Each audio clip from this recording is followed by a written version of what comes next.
Então, queridos irmãos, hoje nós vamos estudar o capítulo 25 do Evangelho segundo o Espiritismo, que tem por título Buscai e Acharei, que é uma mensagem de esperança que Jesus nos dá.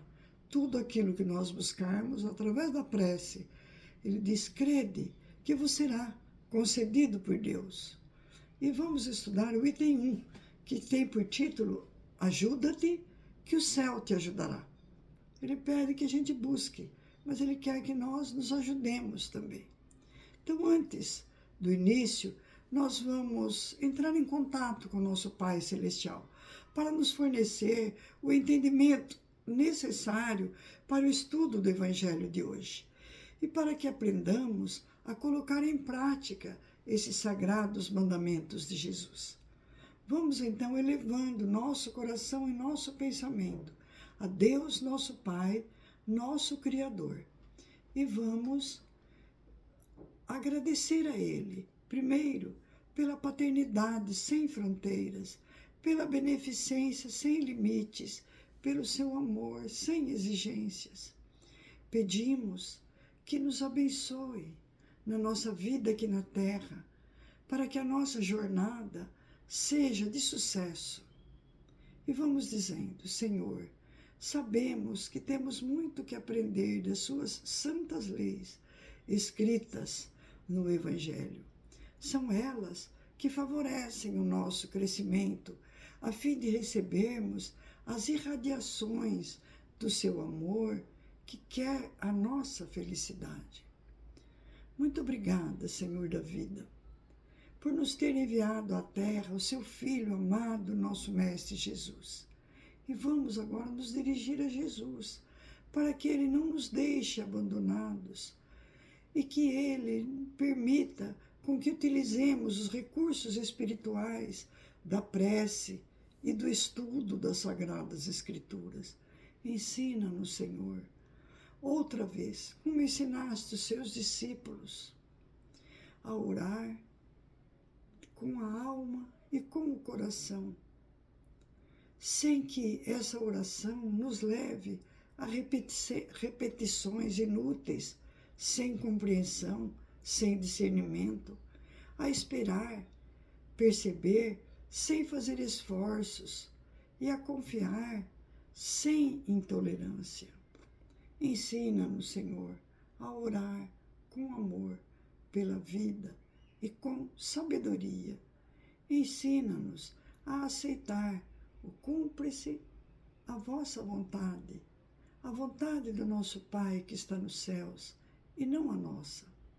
Mestre amado, tenha misericórdia de nós, não nos deixes entregue aos nossos próprios impulsos. Não nos falte a alegria e o ânimo para a realização das tarefas que o Senhor nos confiou. Que a cada dia nós nos tornemos mais dignos da confiança dos espíritos amigos que vêm até esta casa, Dr. Astolfo, para nos auxiliar a restabelecer a nossa saúde moral, espiritual e emocional. Esteja conosco, Senhor. Assim seja. Graças a Deus. Então, o item de hoje é ajuda-te a ti mesmo, que o céu te ajudará. Está no capítulo 25 do Evangelho segundo o Espiritismo. Jesus disse assim, pedi e se vos dará, buscai e achareis, batei a porta e ela se abrirá. Pois quem pede, recebe, quem procura, acha, e aquele que bate à porta, ela se abrirá. Nessas frases, Jesus está falando mais ou menos assim, faça de sua vida o que você quiser. Então nós temos que refletir o que é que nós estamos buscando. Aquilo que nós buscamos, nós vamos encontrar. O que é que nós estamos pedindo? O que nós estamos pedindo, nós vamos receber. Pedir é uma decisão íntima. Buscar é um movimento. Bater a porta, ela se abrirá. Precisamos nos analisar. O que é que nós estamos pedindo? O que estamos buscando? O que é que mais nós estamos desejando? Aí Jesus continua a sua fala em Mateus, quando ele diz assim, está no Evangelho de Mateus essa fala de Jesus. Qual o homem que dentre vós dá uma pedra para o filho que lhe pede o pão? Ou se ele pedir um peixe, lhe dá uma serpente? Ora, se sendo maus como sois, sabeis dar coisas boas aos seus filhos, não é lógico, e com muito mais forte razão, o nosso Pai que está no céu nos dá bens verdadeiros toda vez que nós lhe pedirmos? Seja qual for o que nós pedirmos, temos que ter fé, crer que Deus nos dará, e Ele nos dará o melhor. Essa confiança que precisamos ter. E muitas vezes falta em nós essa confiança. Falta em nós a fé e a esperança. E nós acabamos repetindo as frases das orações decoradas sem sentir, sem emoção, sem o sentimento verdadeiro. Os espíritos, que são as vozes do céu, comentam no Evangelho. Do ponto de vista terreno, o buscai e achareis é igual a esta: ajuda-te, que o céu te ajudará. É um princípio da lei do trabalho, da lei da busca. Por conseguinte, é a lei do progresso, porque o progresso é fruto do trabalho. Visto que o trabalho, põe em ação as forças da inteligência, as nossas energias. Devemos preencher nossas horas, nossos dias, com o trabalho. O trabalho foi abençoado por Jesus. Uma médica de Manaus dizia que a avó dela dizia para ela: não há obsessor que resista a um tanque de lavar-roupa. Então, quando você está mal, vai fazer um trabalho, mesmo que seja um trabalho manual. Vai lavar roupa, porque quando você está lavando roupa, você está melhorando a vida das pessoas da sua casa. Então, o obsessor se afasta, porque você está fazendo bem. Então, o trabalho, ele desenvolve o progresso nosso e da sociedade. Ele aumenta a nossa conta bancária. Ele é luz na nossa alma. Há todo o trabalho que é feito com dedicação. Tudo o que nós vamos fazer, se fizermos com amor, com boa vontade, é uma prece. E devemos fazer tudo o que temos que realizar, fazer como se fosse para Deus, como se Jesus fosse o nosso chefe, como se Ele estivesse nos ajudando, nos orientando, nos protegendo e observando as nossas intenções, os nossos sentimentos. Jesus nos enviou à Terra inúmeros espíritos de luz que se dedicaram a vida ao trabalho. Um trabalho grandioso que objetiva nos levar até Deus. Nós temos Chico Xavier, a Irmã Dulce, Madre Teresa de Calcutá, Santa Teresa d'Ávila, Eurípides Barçanufo, Bezerra de Menezes, Santo Agostinho, São Vicente de Paulo, São Francisco de Assis, Einstein, Drummond e inúmeros poetas, escritores, cantores, cientistas, inventores e tantos outros. Todos eles trabalhavam com afinco para melhorar a humanidade, melhorar a nossa sociedade. Hoje eu vou contar a história de Eurípides Barçanufo, que foi um grande espírito de luz que esteve aqui na Terra, nasceu em Minas Gerais, na cidade de Sacramento, no ano de 1880, portanto, ainda um Brasil escravocrata, na cidade de Sacramento. E desencarnou no ano de 1918, com 38 anos. Um menino, um jovem, com 38 anos ainda muito jovem, foi educador, político, jornalista, médium, um dos pioneiros do espiritismo no Brasil. Ele ganhou muita notoriedade por sua atividade educacional. Ele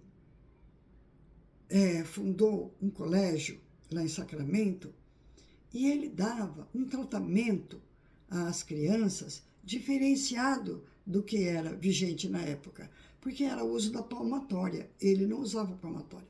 Ele seguia Pestalozzi, que foi um pedagogo suíço que fundou uma escola lá na Suíça, onde Allan Kardec estudou quando criança.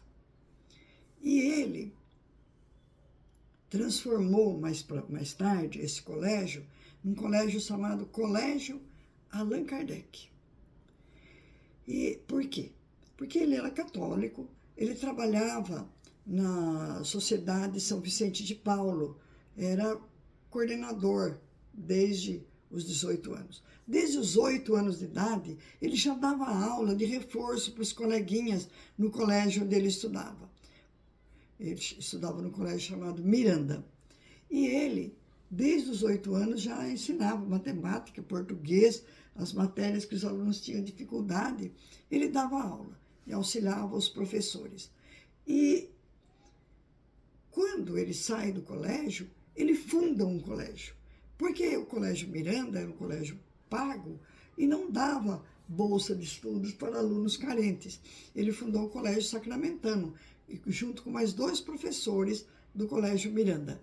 E lá ele começou a dar aula, sem nunca ter estudado nenhuma matéria, dava aula de português, matemática, trigonometria, geometria, filosofia, dava aula de todas as matérias.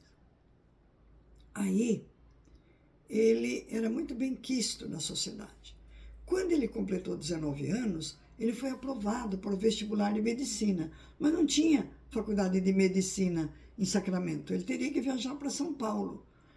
E a mãe dele era muito doente. E a mãe dele pediu, Eurípides, ela tinha 15 filhos, ele era o 3º filho dela. E ela pediu, Eurípides, não vá embora, eu sou muito doente, é você que cuida de mim, você é meu espírito de luz, fica aqui. Ele abandonou, não foi fazer medicina por amor à mãe. Olha que filho dedicado. E a partir daí, então, ele fundou esse colégio, porque ele gostava muito de criança e achava que a educação era a maior instituição para promover o homem, para melhorar a sociedade, para transformar a sociedade. Então, ele, nesse mesmo ano que ele fundou o colégio, com os 2 professores amigos dele, ele fundou também o jornal, a Gazeta Sacramentana, onde ele escrevia textos de economia, literatura, filosofia, estreando como jornalista. Ele era autodidata, nunca estudou nenhuma faculdade, mas sabia medicina, direito, astronomia, filosofia, matemática, ciências físicas, naturais e literatura sem nunca ter cursado nenhum curso superior. Como que ele sabia tudo isso?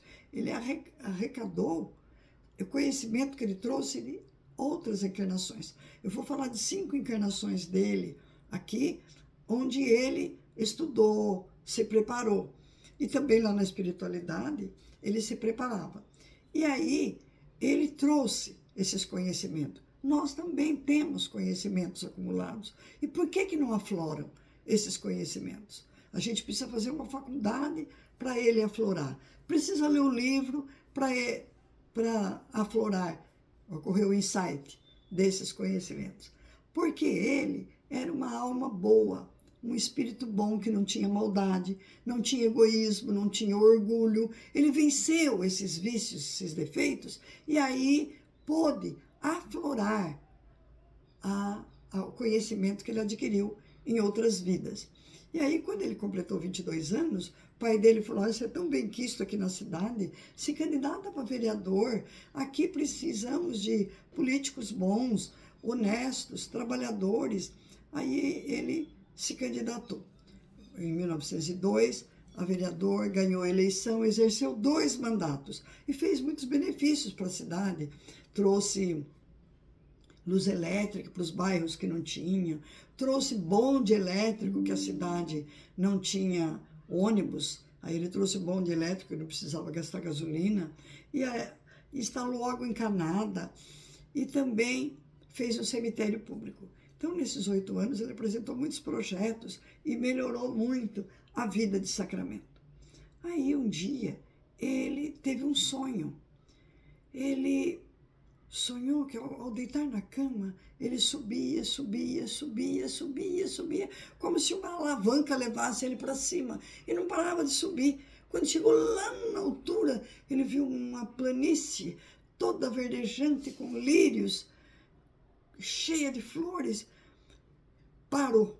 Aí ele ficou olhando naquela paisagem maravilhosa, que ele ficou tão emocionado.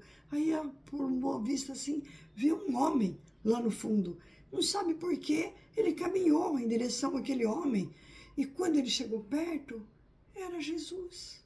Ele ajoelhou aos pés de Jesus para fazer uma oração e viu que Jesus estava chorando.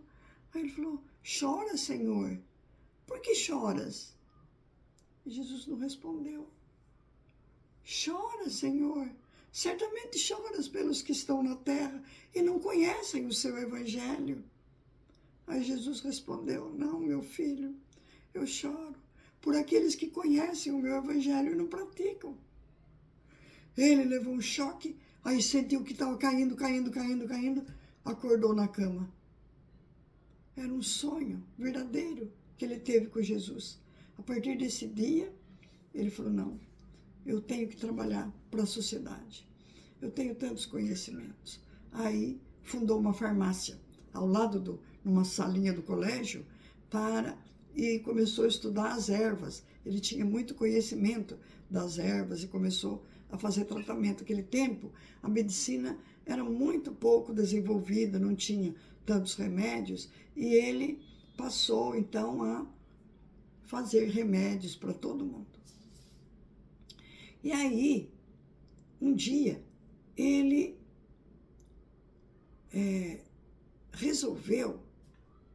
ele criticava muito o espiritismo, ele era católico, e ele resolveu ir num sítio de um tio-avô dele, onde faziam sessões mediúnicas. Ele debochava do tio, dos parentes dele, dos primos e dos outros parentes que faziam as sessões mediúnicas, que falavam maravilha, que tinha materialização, que tinha palestras maravilhosas, que tinha ensinamentos, que eram coisas muito difíceis de acontecer na vida, aconteciam lá no centro.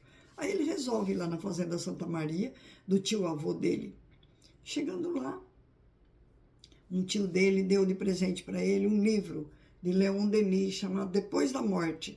Léon Denis foi um escritor francês, escreveu esse livro Depois da Morte, onde ele conta o que acontece conosco depois da morte do corpo. E é um livro maravilhoso, eu já li esse livro. É um pouco difícil de entender, tem a tradução em português, mas ele falou assim, aí ele se converteu ao espiritismo e passou a frequentar a casa espírita, ia todo domingo. Mas ele resolveu que deveria fundar um centro na cidade, porque ele precisava também divulgar aquelas ideias para as outras pessoas. E aí ele funda então a Sociedade Espírita Amor e Caridade. E aí ele começa a trabalhar no centro espírita e começa também a distribuir cesta básica, mas como ele não tinha tanto dinheiro assim, porque tinha que manter o colégio, tinha muitos alunos bolsistas que não pagavam, ele então, aos sábados, ele fazia leilão, arrecadava prenda com as famílias, um dava um bolo, outro dava um frango, outro dava um vaso de planta, e ele fazia leilão, e com esse dinheiro, ele arrecadado, ele distribuía cestas básicas, alimentos, e mantinha a farmácia e o colégio.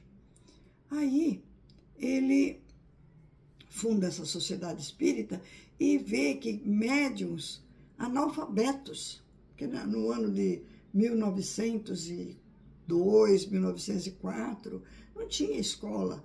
A maioria dos adultos eram analfabetos. Os primos dele, tios dele que frequentavam, eram analfabetos e proferiam palestras com conceitos filosóficos de amplitude de conhecimento que era impossível a pessoa ter. Eram os espíritos que ditavam. Ou então falavam em línguas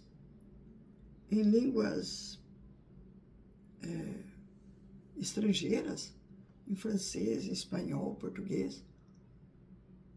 Aí quando foi um dia, ele resolveu testar.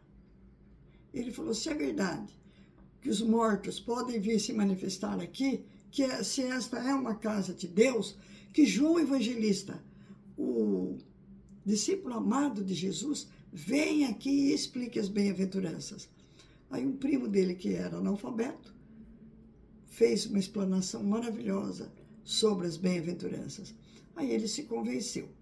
Aí um dia, um outro primo dele, que era médium, recebeu o espírito de São Vicente de Paulo e falou para ele, olha, Eurípides, saia daquela instituição, São Vicente de Paulo, ela leva meu nome, mas ela não faz o que eu fazia quando eu estava na Terra. É meu conselho, saia de lá e passe a se dedicar exclusivamente ao espiritismo e dê aula de espiritismo no colégio, aula de religião. Aí ele começa a fazer isso. Quando ele sai e ele se proclama espírita, a grande maioria dos alunos, os pais tiram os alunos da escola e ele fica sem aluno, sem remuneração, porque aqueles que pagavam saíram da escola. E os padres começaram a persegui-lo. E ele também desenvolveu a mediunidade. Aí ele pede desculpas a todos os parentes dele que ele não acreditava. E aí ele passa, então, a trabalhar em favor da sociedade. Ele tinha farmácia, que ajudava os doentes pobres. Ele tinha escola, que dava aula para as crianças carentes. E tinha o centro espírita, que dava passe, orientação e também distribuía cesta básica. E ele, um dia, quando os alunos, quase todos os alunos pagantes, saíram da escola, ele ficou desesperado, porque não tinha dinheiro para manter a escola, pagar aluguel. E o que ele ia fazer da vida dele? Estava triste, desesperado, chorando no quarto, quando ele viu, entrou um espírito todinho iluminado, que ele não conseguia nem ver o espírito, tanta luz. Aí ele falou, só pode ser um obsessor, porque do jeito que o meu estado de espírito está, um espírito de luz não viria aqui. Vai, some. Aí o espírito foi, aplicou um passe nele, e ele dormiu, pegou a mão dele e escreveu o seguinte bilhete. Meu filho, não... Pegou a mão dele e escreveu o bilhete. Meu filho, não feche a escola. Apague a placa Liceu Sacramentano, porque ela guarda resquícios da vaidade humana, e coloque uma placa com o nome Colégio Allan Kardec. E dê aula do Evangelho do meu filho Jesus às quartas-feiras e monte um curso de astronomia. Repetiu, monte um curso de astronomia. O novo colégio terá a minha proteção e o meu amor. E assinou Maria de Nazaré, a serva de Deus. Aí ele vê aquilo, ele ficou tão emocionado. Ele falou, são muitos os pedidos de Deus para mim. Foi lá, mudou o nome para Colégio Allan Kardec. O dono do prédio expulsou ele do colégio. Falou, não alugo mais. Colégio espírita não, isso é macumba. Aí ele vai, procura outro lugar para instalar o colégio e começa a dar aula de astronomia para as crianças. Porque quando ele dava aula, ele não dava aula dentro da classe, Ele levava lá fora para as crianças contemplar a natureza. Ele dava aula de matemática, de geometria, de aritmética, ciências naturais, botânica, zoologia, geologia, paleontologia, português, francês, inglês, astronomia, castelhano. Dava aula de tudo, ele era um autodidata, ele sabia tudo. E ele dava aula lá junto à natureza, não dava aula dentro da escola. E ele seguia Henrique Pestalozzi, que foi um professor suíço. Aí ele funda uma associação chamada Associação Amiguinho dos Pobres, onde ele distribuía alimentos e frutas e as coisas que ele ganhava e também o dinheiro que ele arrecadava dos leilões. Aí as pessoas duvidavam que ele pudesse ensinar alguma coisa. Primeiro, que ele não tinha formatura.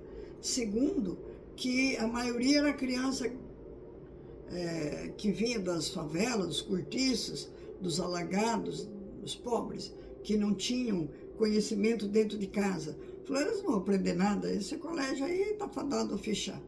E aí eles vinham visitar o colégio, as pessoas gradas da sociedade, os inspetores da Secretaria da Educação e grandes personalidades da sociedade pediam para vir na escola para assistir às aulas e para questionar os alunos, se os alunos aprendiam mesmo.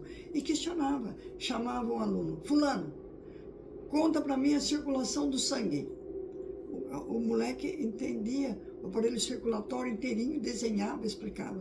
E do que é composto o sangue? O menino falava tudo. E você, levanta, fala sobre o aparelho digestório. A criança falava tudo, relacionava tudo, explicava para eles. Aí um deles duvidou, falou, não, isso não é verdade, é tudo mentira o que você está falando. Aí Eurípides confirmou, falou, não, tudo que ele está falando é verdade, está nas ciências naturais. Aí a criança foi lá, pegou o livro na biblioteca, abriu na página exatamente e mostrou. Tudo que ela tinha falado era verdadeiro. E assim eles faziam pergunta de história, de literatura, de português, e as crianças sabiam tudo. Por quê? Porque ele era um professor que ensinava com amor. O que ensina não é ralhar, não é punição, não é dar castigo, não é grito. É o amor. Por isso que Deus fez com que a criança nascesse do ventre materno. Porque ela nascendo da gente, aquela coisinha pequenininha, a gente desenvolve amor. E é o amor que ensina. Se a gente ama, a gente ensina. Como ele tinha muito amor, e a maioria dos professores se tornaram espíritas, também dava muito amor para as crianças, ele também, as crianças aprendiam tudo. Tinha aquela sede de prazer, de aprender. E o ambiente era ter a proteção de Maria Santíssima. Então, ele começou a fazer curas através da mediunidade dele. Não só através dos remédios, da homeopatia que ele fazia, que ele preparava, pôs a mãe, as irmãs, os primos, tudo para ajudar a fazer as poções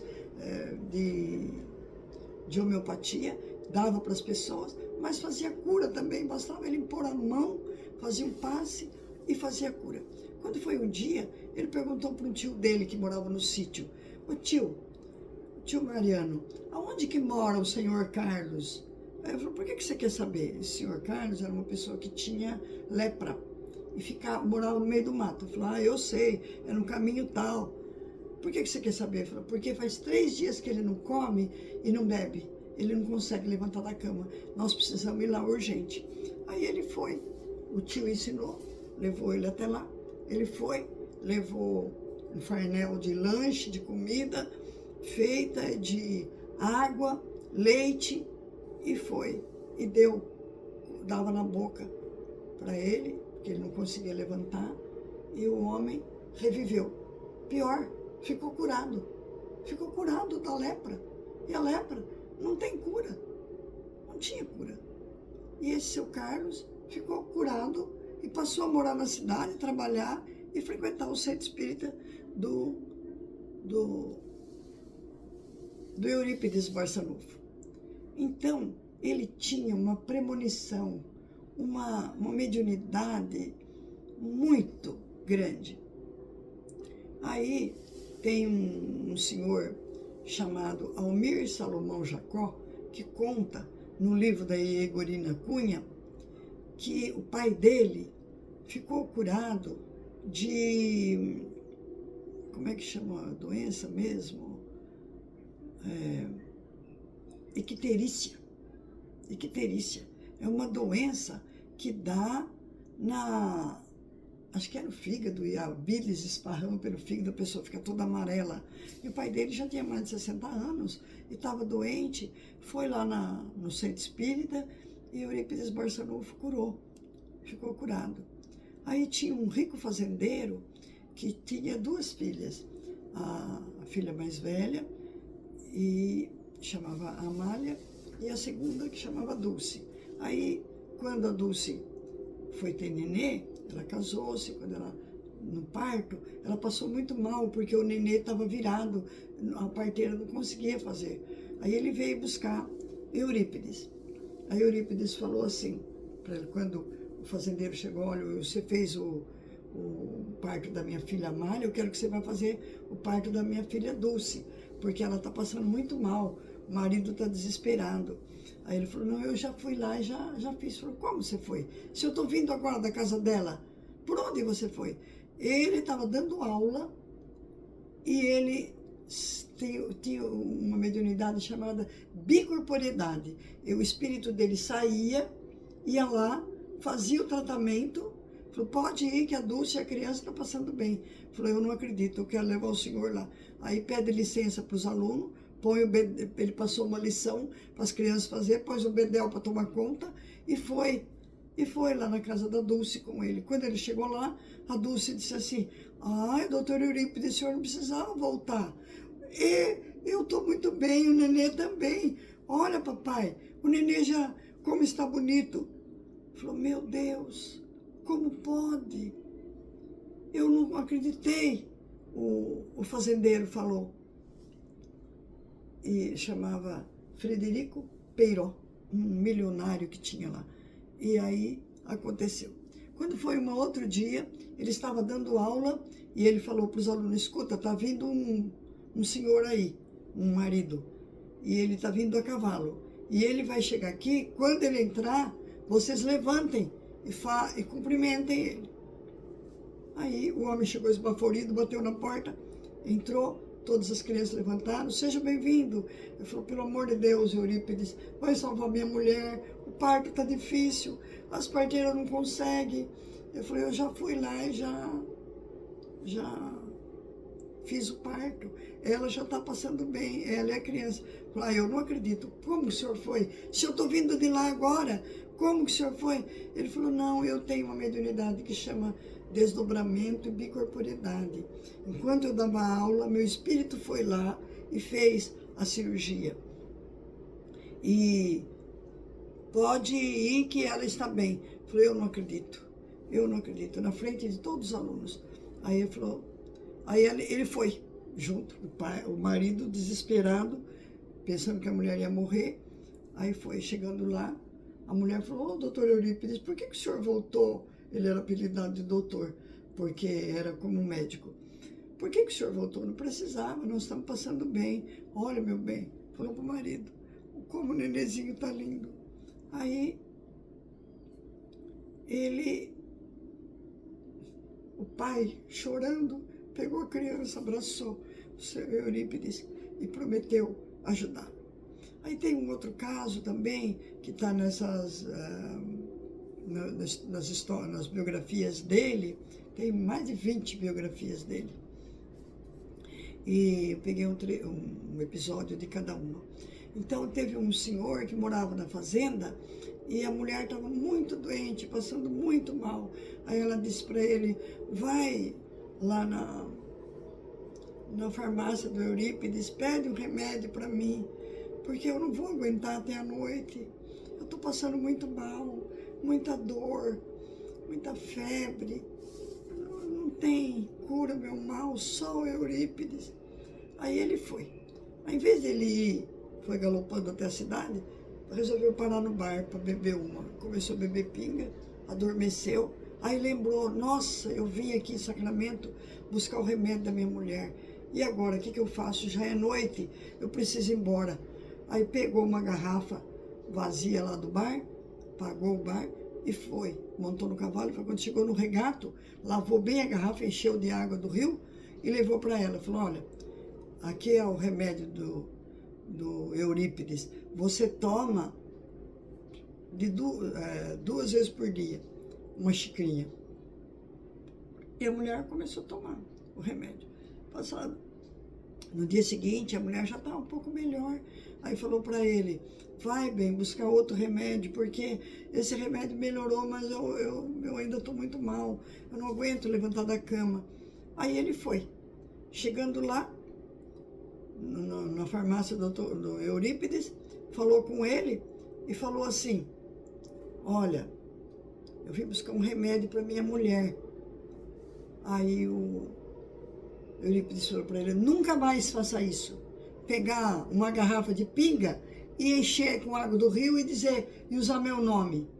Os espíritos foram lá e puseram o remédio naquela água, porque senão sua mulher teria morrido. Mas eu vou mandar agora o verdadeiro remédio. Pegou lá, entre as poções dele, e deu para a mulher, para o marido levar para... Ela morava na fazenda Caxambu. Aí ele foi, levou o remédio e a mulher ficou curada. Ficou boa e veio pessoalmente agradecer ao Eurípides a cura. Conclusão, ele sabia do que o marido tinha feito, ele pediu para os espíritos colocarem, o Dr. Bezerra de Menezes, colocarem o remédio naquela água para a mulher não morrer. Então tem muitas testemunhas desses fatos que estão relacionados em biografias de pessoas que não são espíritas. Então eram tantos que vinham de outros estados, de outros municípios, buscar a cura no centro do Eurípides e na farmácia dele, que era perder a conta. E os padres que perseguiam o Eurípides, que falavam que era obra do demônio, que processaram ele foi processado 2 vezes por exercer a medicina ilegal, as perseguições judiciais, e ele nunca cobrou a cura, as curas que ele fazia de varicela, tuberculose, hanseníase, tumores, gangrena, e dava os remédios de graça, mesmo pessoas que tinham posses, e os trabalhos assistenciais dele. Então, ele era muito perseguido. Aí os padres viram que era um filão para ganhar dinheiro, começaram a montar pensão para hospedar as pessoas, que a cidade não tinha mais lugar para hospedar tanta gente que vinha de tudo que é lugar para obter a cura em Sacramento. E mesmo assim, ele fez eles ainda, mesmo assim, ainda continuavam perseguindo. E aí, em 1913, portanto, ele estava com 33 anos, ele foi processado por um padre Feliciano. E aí esse padre de Campinas, porque eles não pegavam gente da cidade, a pessoa não ficar mal vista perante os outros. Pegaram um padre de Campinas e o padre fez o processo contra ele. Aí, ele falava muito mal no púlpito de Campinas, ia de cidade em cidade falando mal de Eurípides, que não buscasse, porque era coisa do demônio e tal. Aí, numa dessas palestras, em que ele fazia palestra para milhares de pessoas na paróquia, nas diversas paróquias, o Eurípides foi em desdobramento e apareceu lá ao lado, pediu a palavra e fez um repto uma contestação em tudo que ele falou, de uma forma tão maravilhosa, e quem orientou ele foi Santo Agostinho. E falava toda, porque Santo Agostinho foi um filósofo, e falava toda a filosofia de Santo Agostinho de uma forma que todas as pessoas aplaudiram o Eurípides e desacreditaram do padre. Mas aí, mesmo assim, o processo estava caminhando e caiu nas mãos de um juiz que foi futuramente governador de Minas Gerais, um juiz muito humano, e mais de 20 juízes pegavam o processo e dizia, porque o processo, quando você faz processo contra uma pessoa, tem que ser na cidade dela, você entendeu? Então tinha que ser em Sacramento. Todos os juízes da comarca que pertencia a Sacramento se recusavam a julgar. Falou, não, eu sou amigo de Eurípides, eu não posso julgar, eu não tenho condição de julgar, eu sou amigo dele e sou suspeito, não posso julgar. E assim ia passando de juiz em juiz, até que caiu na mão de um juiz chamado Fernando Melo Viana, que foi posteriormente prefeito de Sacramento e depois foi governador de Minas Gerais. E ele foi vice-presidente da República na presidência de Washington Luiz, um presidente mineiro, Washington Luiz. E esse Fernando Melo Viana era muito humano, muito bom, e ele anistiou, absolveu o Eurípides, não teve coragem de condenar, porque ele tinha uma pessoa da família dele que estava com lepra e foi curada pelo Eurípides. Aí ele falou, seja medicina legal ou ilegal, eu tenho a prova na minha família. Eu não acreditei, eu também não acredito em espírito, não acredito em nada disso, mas a minha parente ficou curada de lepra. Então, eu vou absolver esse homem, ele que continua curando a lepra dos outros aí, é um peso a menos para a sociedade, um doente a menos para a sociedade. Aí,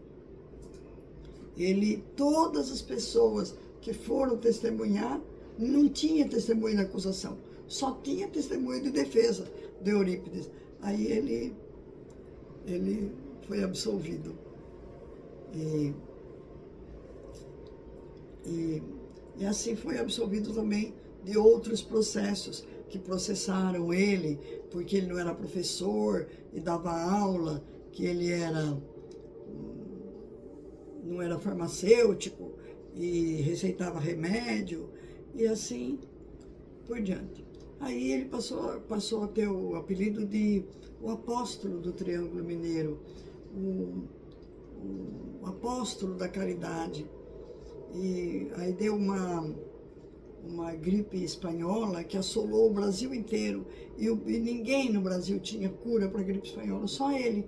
E a cidade que tinha um mínimo de habitantes, teve época que tinha 1 milhão de pessoas, que ficavam hospedadas nas casas, nas ruas, nas fazendas, nas cidades vizinhas, para vir fazer tratamento. E ele ficou 2 dias sem comer e sem dormir, dia e noite, fazendo remédio para dar para as pessoas que estavam com a gripe espanhola. Uma gripe muito forte, que deu quase igual essa Covid. Não é igual a Covid, porque a Covid deu no mundo inteiro, né? E a gripe espanhola deu só no Brasil. E aí ele pegou a gripe espanhola também. E aí não tinha mais remédio, ele morreu.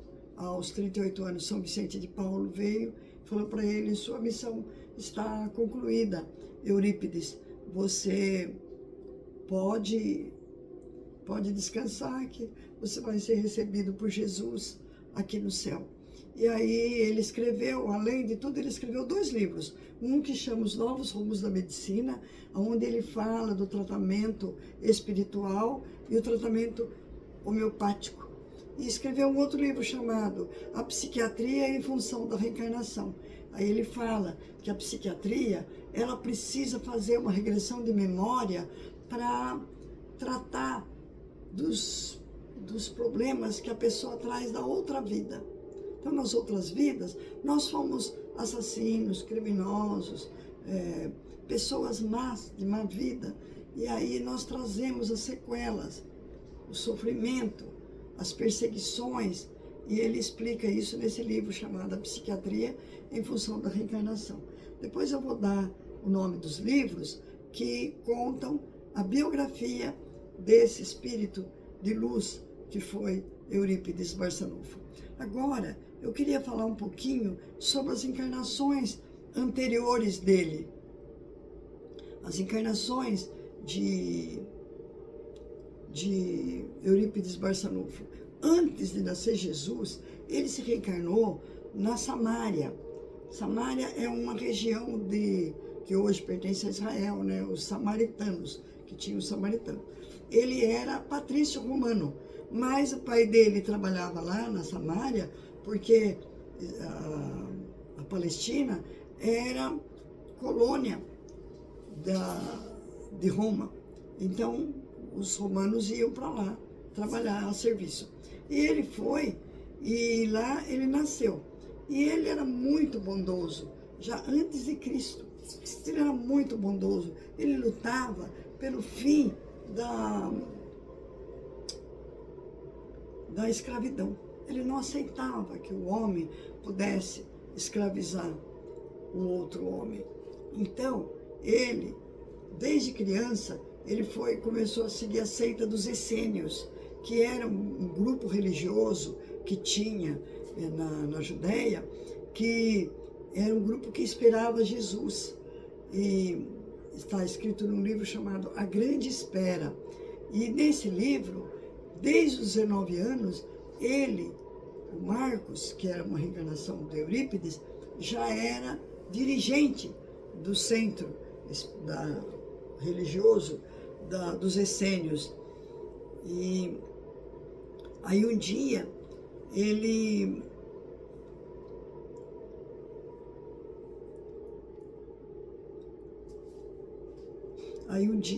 recebe uma mensagem e aí ele diz assim que os corações de todos os essênios se encontravam plenos de esperança, aguardando a grande chegada do Cordeiro de Deus. A esperança é uma flor milagrosa que perfuma o nosso ideal, conduzindo as almas aos jardins eternos do encorajamento e da alegria. E muitas outras, uma espécie de um poema. Ele recebe essa mensagem espiritual. E aí o pai dele aceita que ele seja essênio, porque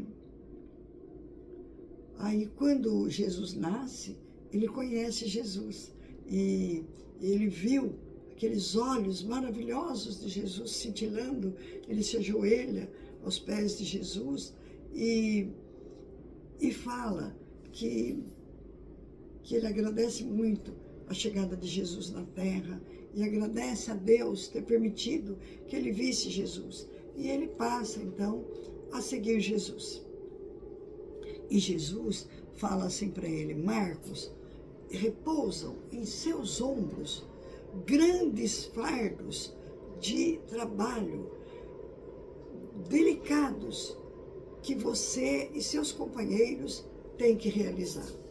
O horizonte está ensombrado de incertezas e aflições. É necessário que você realize um fato novo que vai dourar e brilhar, fazer brilhar a coragem, a abnegação, a esperança, a linha de entendimento nos corações. Você está disposto a fazer essa tarefa? E ele diz assim: mas eu sou fraco, Senhor. Como que eu vou conseguir fazer tudo isso?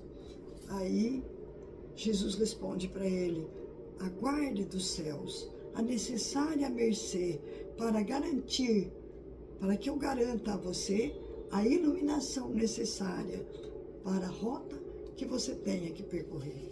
E ele, então, passa a pregar as diretrizes do Evangelho de Jesus. e ele acabou sendo condenado e queimado na fogueira em Nazaré, a cidade do Mestre amado. Tornava-se então o primeiro mártir do cristianismo. Foi Marcos, que reencarnou muito mais para frente como Eurípides Barçanufo. Isso foi no ano antes de Cristo e no advento, na chegada do Cristo. E aí, ele renasce como um discípulo de Inácio de Antioquia. Inácio de Antioquia era um padre que vivia, Antioquia é uma cidade da Palestina, que foi aluno de João Evangelista. E ele vivenciava os ensinos de Jesus e foi sacrificado e desencarnou mais uma vez por amor ao Divino Mestre. E também esse discípulo de Antioquia também foi queimado vivo em Antioquia. Aí, depois, ele reencarna como Rufo. Está naquele livro Ave Cristo, que muitos de vocês leram, psicografado por Chico Xavier, ditado por Emmanuel.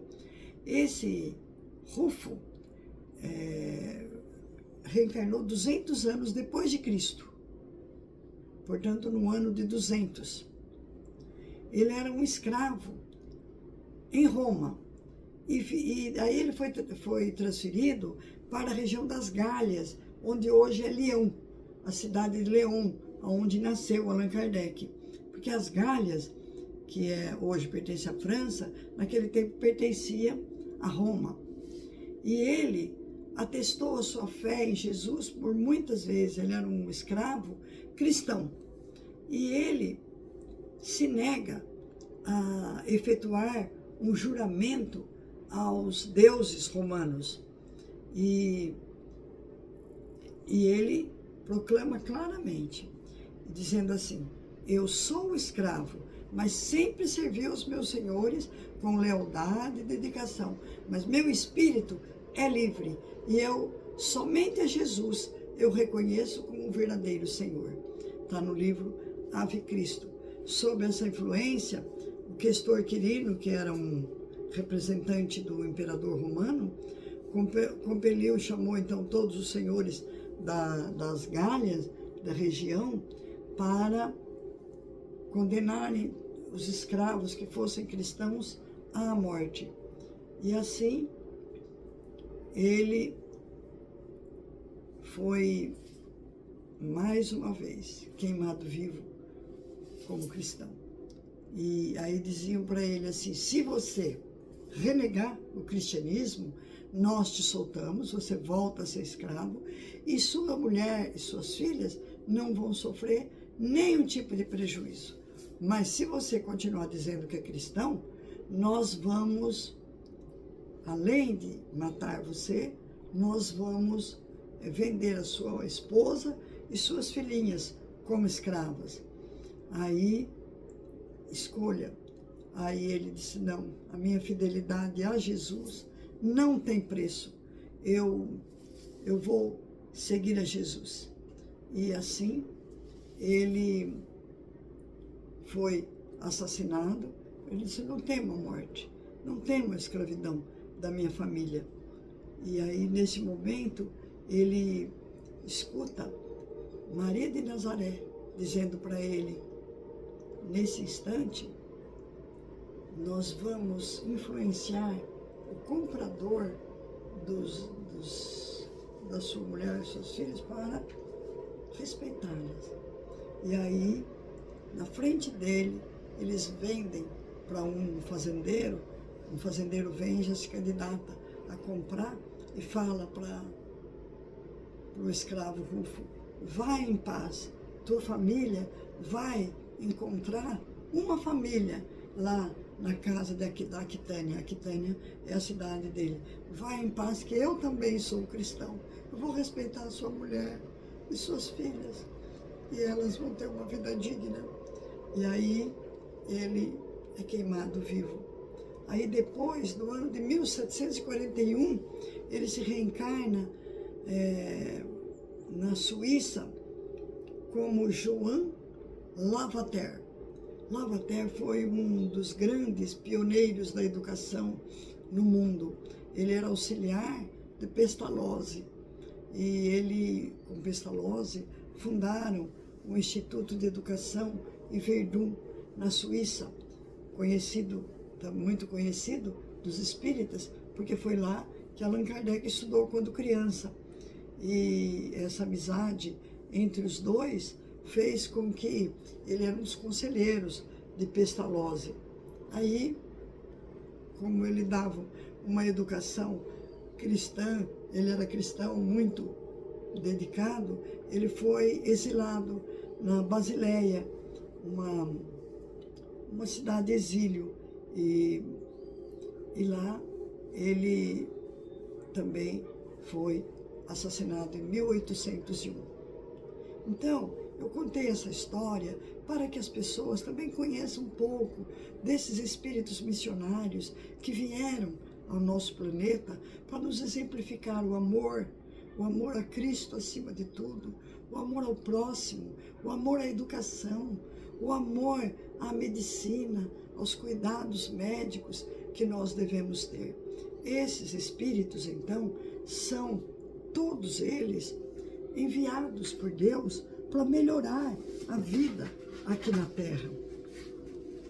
E aí eu vou agora fazer uma pequena vibração para melhorar o nosso ambiente, porque vibrar é doar os nossos pensamentos, nossos sentimentos, nossos melhores propósitos, nossos fluidos mais qualificados em favor dos nossos irmãos. O Dr. Astolfo, quando opera aqui, ele precisa de boas vibrações, que nós somos uma usina de energia.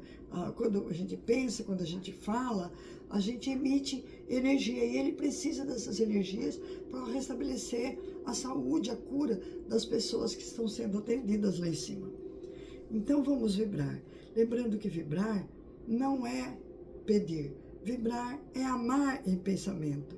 Vibremos pela fraternidade, pela paz e equilíbrio de toda a humanidade, para que em todos os lugares os homens se amem como irmãos.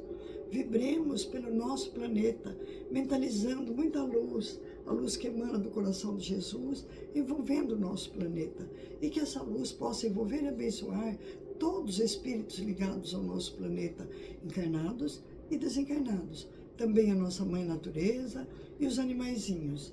Vamos vibrar pelos dirigentes de todas as nações, de todas as religiões, de todas as instituições, de todos os hospitais, de todas as escolas, para que todos sejam realmente auxiliares de Jesus. Vamos vibrar para que a mensagem de Jesus chegue a todos os lares, que ela seja estudada, compreendida e vivida por todos os membros de todas as famílias. Vamos vibrar por esta casa que nos acolhe, a casa do Dr. Astolfo, por todos os trabalhadores e por todos os assistidos, que todos possam ser abençoados com a luz sublime que emana do coração de Jesus, tanto os que estão aqui presentes hoje, quanto os que não puderam comparecer na data de hoje. Vamos vibrar pelo nosso lar, envolvendo todos os membros da nossa família em muita paz, muito amor, muita proteção, força e harmonia, desejando sempre que haja paz e amor e união entre todos. Vamos vibrar por nós mesmos, para que aprendamos a seguir os exemplos dos espíritos de luz. E vamos guardar agora alguns segundos de silêncio, onde cada um de nós vai fazer seu pedido pessoal ao nosso Mestre Jesus.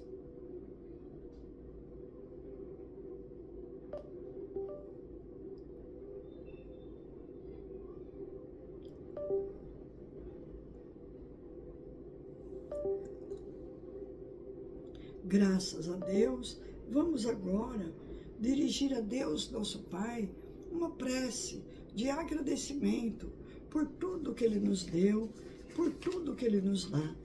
Vamos dizendo: Senhor, nosso Deus e nosso Pai, abençoa-nos hoje, agora e sempre.